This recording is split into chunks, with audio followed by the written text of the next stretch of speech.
Hi friends, PSC ബിഗിനേഴ്സിലേക്ക് ഏവർക്കും സ്വാഗതം. ഇന്ന് നമ്മൾ മാത്സിൻ്റെ ഒരു അടുത്ത 5 ക്വസ്റ്റ്യൻസ് സോൾവ് ചെയ്യാനാണ് നമ്മൾ പോകുന്നത്.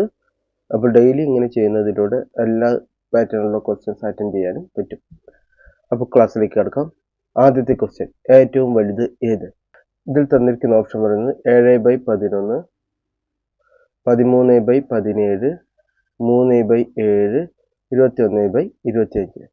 അപ്പോൾ ഈ ഒരു പാറ്റേൺ കാണുമ്പോൾ തന്നെ നമുക്ക് മനസ്സിലാകണം അംശവും ഛേദവും തമ്മിലുള്ള ഡിഫറൻസ് എത്രയാണ്? 11 7 കമ്മിയാക്കിയാൽ 4 വരുന്നത്. അടുത്തത് 17 13 കമ്മിയാക്കിയാൽ അപ്പോഴും 4 വരുന്നത്. 3 7 4 വരുന്നത്. 21 25 തമ്മിലുള്ള ഡിഫറൻസ് 4 വരുന്നത്. അതില്ലാതെ ഛേദം ന്യൂമറേറ്ററിനേക്കാൾ വലുതാണ്. ഛേദം അംശത്തേക്കാൾ വലുതാണ് ഈ കേസിൽ. അപ്പോൾ നമുക്ക് വേറൊരു പാറ്റേൺ എടുത്ത് നോക്കിയാലോ? വേറൊരു പാറ്റേൺ എടുത്ത് നോക്കാം. 1/2, 2/3, 3/4. ഇതും സെയിം പാറ്റേൺ ആണല്ലോ. ഇവിടെ എന്താ ഡിഫറൻസ് പറഞ്ഞാൽ 1 ആണ് ഡിഫറൻസ്. അംശം ഛേദം തമ്മിലുള്ള ഡിഫറൻസ് 1 ആണ്. അതുപോലെ ഡിനോമിനേറ്റർ അല്ലെങ്കിൽ ഛേദം അംശത്തേക്കാൾ വലുതാണ്. ആ ഒരു കേസിൽ എങ്ങനെയായിരുന്നു? 1/2 0.5, 2/3 0.66, 3/4 0.75. അപ്പോൾ ഇങ്ങനെ നോക്കുന്ന സമയത്ത് ഇതിൽ ഏറ്റവും ചെറിയ സംഖ്യ ഏതായിരിക്കും? 3/7 ആയിരിക്കും ഏറ്റവും ചെറിയ സംഖ്യ, ഏറ്റവും ചെറുത്.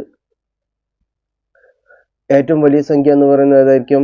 21/25 ആയിരിക്കും ഏറ്റവും വലിയ സംഖ്യ എന്ന് പറയുന്നത്. അപ്പോൾ ഇത് നമുക്ക് അങ്ങനെ കോമൺ ആയിട്ട് പറയാം. അതായത് ന്യൂമറേറ്ററും ഡിനോമിനേറ്ററിൻ്റെയും ഡിഫറൻസ് ഒരേപോലെ ആവുകയും ഡിനോമിനേറ്റർ ന്യൂമറേറ്ററിനേക്കാൾ വലുതാവുകയും ചെയ്യുന്ന കണ്ടീഷനിൽ ഏറ്റവും ചെറിയ അംശബന്ധങ്ങളുള്ള അംശവും ഛേദവുമുള്ള സംഖ്യയായിരിക്കും ഏറ്റവും ചെറിയ സംഖ്യ. അതുപോലെ ഏറ്റവും വലിയ അംശമുള്ള സംഖ്യയായിരിക്കും ഏറ്റവും വലിയ സംഖ്യ എന്ന് പറയുന്നത്. ഞാൻ ഒന്നുകൂടി പറയാം. അതായത് അംശവും ഛേദവും തമ്മിലുള്ള ഡിഫറൻസ് ഒരേപോലെ വരികയാണെങ്കിൽ ഈ കേസിൽ എത്രയായിരുന്നു? 4 വരുന്നത്. അതായത് 11 - 7, 17 - 13, 7 - 3 ഇവയെല്ലാം 4 വരുന്നത്. ഇങ്ങനെ അംശവും ഛേദവും തമ്മിലുള്ള ഡിഫറൻസ് ഒരേപോലെ വരികയും അംശത്തേക്കാൾ വലുതായിട്ട് ഛേദം ഇരിക്കുകയും ചെയ്യുകയാണെങ്കിൽ, അല്ലെങ്കിൽ അംശം ചെറുതാണ് ഛേദം വലുതാകുകയാണ്, ഈ ഒരു അവസ്ഥയിൽ ഏറ്റവും ചെറിയ അംശമായിട്ടുള്ള സംഖ്യയായിരിക്കും ഏറ്റവും ചെറിയ സംഖ്യ. അതുപോലെ ഏറ്റവും വലിയ അംശമുള്ള സംഖ്യയായിരിക്കും ഏറ്റവും വലിയ സംഖ്യ എന്ന് പറയുന്നത്. ഇനി നമ്മൾ സാധാരണ ഫ്രാക്ഷനിലേക്ക് ആക്കിയിട്ട്, സാധാരണ പോയിന്റ് പ്ലേസിലേക്ക് ആക്കിയിട്ട് ചെയ്യാന്ന് പറഞ്ഞാൽ അത് വളരെ ബുദ്ധിമുട്ടാണ്. 7 ഹരിക്കണം 11, അപ്പോൾ 70 ഇട്ടു. 6 × 11 66, അപ്പോൾ 0.6 കുറച്ച് വലുതാണെന്ന് മനസ്സിലായി. അടുത്ത സംഖ്യ എടുത്തു. 13/17, അപ്പോൾ 130. 6 42 ശേഷം 4, 6 4 10, 102 17 വരും. അപ്പോൾ 7 വരും. 7 49, സിസ്റ്റം 4, ഒരു 7 4 11, 119. ഇവിടെ ബാക്കി 11 വരും. ഇത് 0.7 കൂടുതലാണ് എന്ന് മനസ്സിലായി. ഇനി 3/7, അപ്പോൾ 3 ഇട്ടു. അത് എത്ര വരും? 0.4 എന്ന് മനസ്സിലായി. ഇനി 21/25, 21 25, അപ്പോൾ എത്ര വരും? 0.8 മേലെ വരും. അപ്പോൾ ഇങ്ങനെയും ചെയ്യാം. പക്ഷെ ഇത് കുറച്ച് ടിഡിയസ് ആയിട്ടുള്ള പ്രോസസ്സാണ്. ഇതിലെ ഏറ്റവും കോമൺ ആയിട്ടുള്ള മെത്തേഡ് എന്ന് പറയുന്നത്, ഏറ്റവും ഈസി ആയിട്ടുള്ള മെത്തേഡ് എന്ന് പറയുന്നത് നമ്മൾ ഇങ്ങനെ ഫസ്റ്റ് ചെയ്ത പോലെ ചെയ്യുന്നതാണ് ഏറ്റവും ഈസി ആയിട്ടുള്ള മെത്തേഡ്. ഇത് എക്സ്പീരിയൻസിലൂടെ നമുക്ക് മനസ്സിലാവുള്ളൂ. അടുത്ത ക്വസ്റ്റ്യൻ നോക്കാം. 4 കുട്ടികൾക്ക് ശരാശരി 7 വയസ്സ്. അഞ്ചാമത് ഒരു കുട്ടി കൂടി ചേർന്നാൽ ശരാശരി 6 വയസ്സ്. അഞ്ചാമിൻ്റെ വയസ്സ് എത്ര? അപ്പോൾ ഇങ്ങനെയുള്ള ക്വസ്റ്റ്യൻ നമ്മൾ എങ്ങനെ ചെയ്യാം? നമ്മുടെ യൂഷ്വൽ മെത്തേഡ് എന്ന് പറഞ്ഞാൽ 4 കുട്ടികളുടെ ശരാശരി വയസ്സ് 7 വയസ്സാണ്. അപ്പോൾ ടോട്ടൽ വയസ്സ് എന്ന് പറയുന്നത്, ടോട്ടൽ ഏജ് എന്ന് പറയുന്നത് എത്രയാണ്? 4 × 7 28. ഇനി അഞ്ചാമതൊരു കുട്ടി വന്നപ്പോൾ ശരാശരി വയസ്സ് എത്രയായി? 6 വയസ്സായി. അപ്പോൾ എങ്ങനെ ചെയ്യാം? ടോട്ടൽ വയസ്സ് എന്ന് പറയുന്നത് 6 30. അപ്പോൾ പുതിയ കുട്ടിയുടെ വയസ്സ് എന്ന് പറയുന്നത് നമ്മുടെ പുതിയ 30 28 കമ്മിയാക്കിയാൽ കിട്ടുമല്ലോ. അങ്ങനെ 2 എന്ന് മനസ്സിലാക്കാം. അതായത് 4 കുട്ടികളുള്ള സമയത്ത് ടോട്ടൽ വയസ്സ് 28 ആയിരുന്നു. അഞ്ചാമതൊരു കുട്ടി വന്നപ്പോൾ ടോട്ടൽ വയസ്സ് 30 ആയി. അപ്പോൾ പുതിയ കുട്ടിയുടെ വയസ്സ് എന്ന് പറയുന്നത് ഈ പുതുതായിട്ട് കുട്ടിയ ടോട്ടൽ ഏജിൽ നിന്ന് പഴയ ടോട്ടൽ ഏജ് കമ്മിയാക്കിയാൽ പുതിയ കുട്ടിയുടെ വെയിറ്റ് കിട്ടുമല്ലോ. അങ്ങനെ ചെയ്യുമ്പോൾ നമുക്ക് 2 എന്ന് കിട്ടും. ഇനി ഇതില്ലാതെ വേറൊരു മെത്തേഡ് എന്ന് പറയുന്നത്, ആദ്യം 4 കുട്ടികൾക്ക് ശരാശരി 7 വയസ്സായിരുന്നു. അഞ്ചാമത് ഒരാൾ വന്നപ്പോൾ എന്തായി? ശരാശരി വയസ്സ് 6 വയസ്സായി. ഇതെന്താ മനസ്സിലാക്കേണ്ടത്? ഈ പുതിയ വന്ന ഒരാൾ ഈ ഉള്ള എല്ലാവരുടെയും ഓരോ വയസ്സ് എടുത്തു. ഇയാളുടെ വയസ്സ് കമ്മിയായ കാരണം ആവറേജ് എത്തിക്കാൻ വേണ്ടിയിട്ട് എല്ലാ കുട്ടികളുടേതും ഓരോ വയസ്സെടുത്തു. അപ്പോൾ 4 വയസ്സ് കമ്മിയാക്കി. പുതിയ ആവറേജ് പറയുന്നത് എത്രയാണ്? 6ആണ്. അപ്പോൾ 6 - 4 = 2. ഇങ്ങനെയും നമുക്ക് ചെയ്യാൻ പറ്റും. അടുത്ത ക്വസ്റ്റ്യൻ. ഒരു വസ്തുവിന് തുടർച്ചയായി 20%, 10%, 25% എന്ന രീതിയിൽ ഡിസ്കൗണ്ട് അനുവദിച്ചാൽ ആകെ ഡിസ്കൗണ്ട് എത്ര ശതമാനം? അപ്പോൾ നമ്മുടെ ഒരു വസ്തു ഒരു 100 രൂപയാണ് വയ്ക്കുക. അപ്പോൾ ഞാൻ 20% ഡിസ്കൗണ്ട് അനുവദിച്ചാൽ എത്രയായി? വസ്തുവിന് 80ആയി. ഇനി ഞാൻ അതിൽ 10% ഡിസ്കൗണ്ട് അനുവദിച്ചു. 10% ഡിസ്കൗണ്ട് അനുവദിച്ചാൽ അത് എത്രയായി? 72ആയി പുതിയ വാല്യൂ. ഇനി അതിൽ ഞാൻ 25% ഡിസ്കൗണ്ട് അനുവദിച്ചു. അതായത് 3/4 ഭാഗമാണ് അതിന്റെ വാല്യൂ എന്ന് പറയുന്നത്. അപ്പോൾ എത്ര വരും? 18 3 54 വരും. അപ്പോൾ ആകെ ഡിസ്കൗണ്ട് എത്ര എന്നാണ് ചോദിച്ചിരിക്കുന്നത്. അപ്പോൾ ആദ്യം 100 ഉണ്ടായിരുന്നതിന് 100 വാല്യൂ ഉണ്ടായിരുന്നു. ഇപ്പോൾ 54 ഉള്ളൂ. അപ്പോൾ 100 - 54 എത്രയാണ്? 46. അപ്പോൾ 46% ഡിസ്കൗണ്ട് എന്ന് പറയുന്നത്. ആൻസർ സി ആണ് വരിക.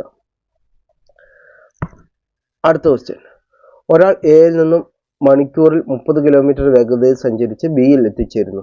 തിരികെ ബിയിൽ നിന്ന് എയിലേക്ക് മണിക്കൂറിൽ 50 കിലോമീറ്റർ വേഗതയിലും എത്തുന്നു. ഈ യാത്രയിൽ എയിൽ നിന്ന് ബിയിലേക്കുള്ള ദൂരം എത്ര? ഈ ക്വസ്റ്റ്യൻ തെറ്റാണ്. കാരണം എന്താണെന്ന് വെച്ചാൽ ഇതിൽ തിരിച്ചു വരുന്നുള്ള സമയം പറയുന്നില്ല. അതുകൊണ്ടാണ് ഈ ക്വസ്റ്റ്യൻ തെറ്റാവുന്നത്. ഇതെങ്ങനെ ചെയ്യേണ്ടത് വെച്ചാൽ, അപ്പം നമുക്ക് തന്നിരിക്കുകയാണ് ഒരു 5 മണിക്കൂറാണ് എടുത്തിരിക്കുന്നത്. ഈ യാത്രയിൽ ടോട്ടൽ എയിൽ നിന്ന് ബിയിലേക്ക് 5 മണിക്കൂർ എടുത്തിട്ടുണ്ട്. ഇങ്ങനെ തരികയാണെന്ന് വെച്ചാൽ നമുക്ക് കണക്ക് കൂട്ടാൻ പറ്റും. അപ്പോൾ ആദ്യം അതിനെന്താ ചെയ്യേണ്ടത് വെച്ചാൽ നമ്മൾ ആവറേജ് വെലോസിറ്റി കാണുകയാണ് വേണ്ടത്. ഫിസിക്സിൽ S ഡിസ്പ്ലേസ്മെന്റ് അല്ലെങ്കിൽ ഡിസ്റ്റൻസ് V × T വെലോസിറ്റി വേഗത L × സമയം. ഇവിടെ നമ്മൾ തന്നിട്ടുണ്ട് പകുതി ദൂരം V1 വെലോസിറ്റിയിലും പകുതി ദൂരം V2 വെലോസിറ്റിയിലുമാണ് സഞ്ചരിച്ചിരിക്കുന്നത്. അതായത് total time taken T1 + T2 എന്ന് എഴുതാം. ക്ലിയർ ആണല്ലോ? എ നിന്ന് ബിയിലേക്ക് പകുതി ദൂരം, ബി നിന്ന് എയിലേക്കും പകുതി ദൂരം. ഇങ്ങനെയാണ് ടോട്ടൽ ഡിസ്റ്റൻസ്. ടോട്ടൽ ടൈം എന്ന് പറയുന്നത് T1 + T2. അപ്പോൾ ടോട്ടൽ ടൈം എങ്ങനെ കണ്ടുപിടിക്കാം? ടോട്ടൽ ടൈം S/V, അതായത് total distance divided by average velocity V average. T1 എന്ന് പറയുന്നത് ഫസ്റ്റ് വെലോസിറ്റി, അതായത് S/2V1. എന്തുകൊണ്ട് S/2? പകുതി ദൂരമാണ് T1 വെച്ച് നമ്മൾ സഞ്ചരിച്ചത്. അപ്പോൾ S/2V1 എന്ന് വരും. പ്ലസ് S/2/V2 എന്നാണ്. അത് നമ്മൾ നേരെ എഴുതുമ്പോൾ കറക്റ്റ് എഴുതുമ്പോൾ S/2V2 എന്ന് പറയും. അപ്പോൾ ഇന്ന് S എല്ലാം കട്ട് ചെയ്തു. അപ്പോൾ V average 1/V average = 1/2 × 1/V1 + 1/V2 എന്ന് എഴുതാം. V average = 1/2 V1 + V2 divide by V1 V2 എന്ന് എഴുതാം. അപ്പോൾ V average = 2V1 V2 divide by V1 + V2 എന്ന് എഴുതാം. ഇങ്ങനെ നമുക്ക് ആവറേജ് വെലോസിറ്റി കണ്ടുപിടിക്കാം. അപ്പോൾ ഈ ആവറേജ് വെലോസിറ്റി എത്രയാണ്? ഫസ്റ്റത്തെ എയിൽ നിന്ന് ബിയിലേക്ക് 30 കിലോമീറ്റർ വേഗതയിൽ സഞ്ചരിച്ചു. അപ്പോൾ 2 × 30 × തിരിച്ച് 50 കിലോമീറ്റർ വേഗതയിൽ സഞ്ചരിച്ചു. 2 × V1 പറയുന്നത് 30, V2 എന്ന് പറയുന്നത് 50 ഡിവൈഡഡ് ബൈ 50 + 30. ഇത് ചെയ്യുമ്പോൾ എത്ര വരും? 3 2 6, 6 5 30, 2 0 കൂടി. ക്ലിയർ ആണല്ലോ? 3 5 15 2 30, 2 0 കൂടി ഡിവൈഡഡ് ബൈ 50 + 30 80. 300/8 ആണ് ആവറേജ് വെലോസിറ്റി. നമ്മളോട് ചോദിച്ചിരിക്കുന്നത് എന്താണ്? ഈ യാത്രയിൽ 5 മണിക്കൂറാണ് ടോട്ടൽ ടൈം എടുത്തിരിക്കുന്നത്. അപ്പോൾ ഡിസ്റ്റൻസ് കവേർഡ് എത്രയായിരിക്കും? ഡിസ്റ്റൻസ് കവേർഡ് എന്ന് പറയുന്നത് ആവറേജ് വെലോസിറ്റി ഇൻറ്റു ടൈം എത്രയാണ്? 5. അപ്പോൾ എത്ര വരും? 5 15. ഇത് നമുക്ക് 5-ന് പകരം ഒരു 8 ആയിട്ട് എടുക്കാം. നമുക്ക് ഈ 5-ന് പകരം ഒരു 8 ആയിട്ട് ഈസി ആയിട്ട് കണക്ക് അവസാനിപ്പിക്കാൻ വേണ്ടിയിട്ട് ഒരു 8 ആയിട്ട് എടുക്കാം. അപ്പോൾ 300/8 ആകുമ്പോൾ എത്ര വരും? 300 കിലോമീറ്റർ എന്ന് വരും.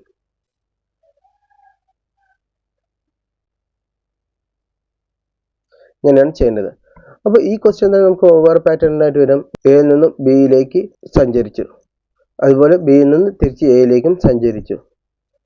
അയാൾ ആദ്യത്തെ 1/3 ഡിസ്റ്റൻസ് ഇന്ന വേഗതയിൽ കവർ ചെയ്തു, അടുത്ത 1/3 ഇന്ന വേഗതയിൽ ഡിസ്റ്റൻസ് കവർ ചെയ്തു, അടുത്ത 1/3 ഇന്ന വേഗതയിൽ ഡിസ്റ്റൻസ് കവർ ചെയ്തു.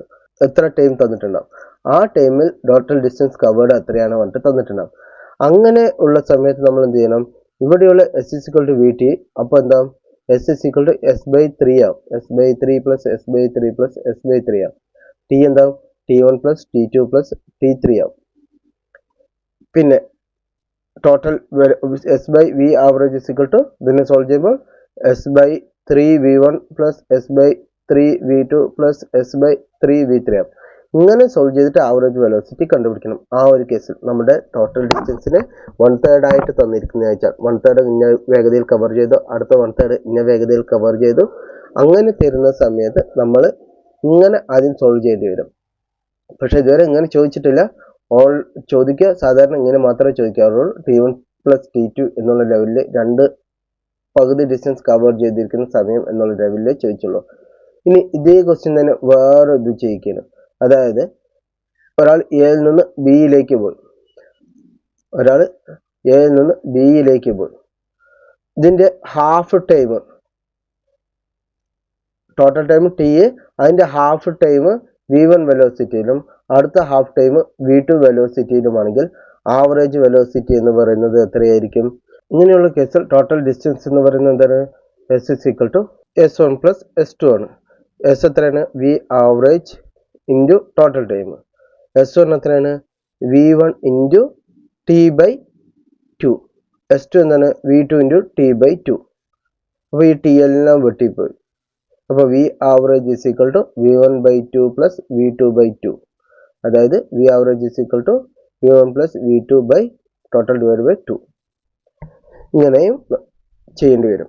ഡിസ്റ്റൻസ് കവർ ചെയ്തതിൻ്റെ ഹാഫ് ടൈം ഇന്ന വെലോസിറ്റിയിലും ഹാഫ് ടൈം ഇന്ന വെലോസിറ്റിയിലുമാണ് വെച്ചാൽ ടോട്ടൽ ആവറേജ് വെലോസിറ്റി എന്ന് പറയുന്നത് V1 പ്ലസ് V2/2 ആയിരിക്കും.